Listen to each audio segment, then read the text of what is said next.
Hulog, hulog. Drop, drop. So we drop everything in. Hulog, hulog. Yun, hulog, hulog. Oh.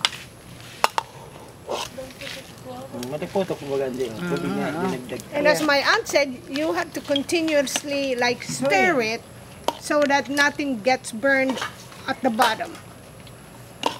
See, do you notice it's getting yellowish now? It's because of that very strong and powerful spice, which is very medicinal, turmeric.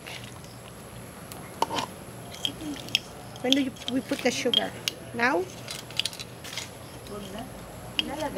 And this is muscovado.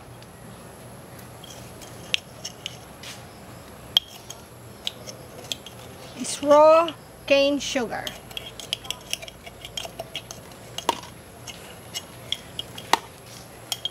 I'll put some water in it. Sabi mo, kaya mo babalik na. That's what he said.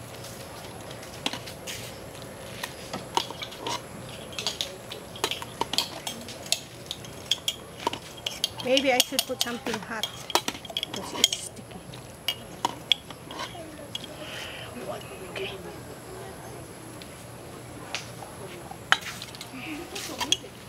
We place some warm liquid here so that I could let the raw sugar melt a little bit. I don't want to waste it without using it.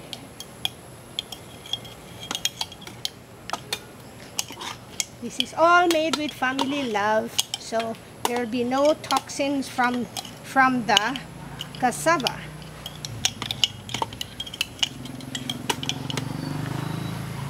Okay, meron pa.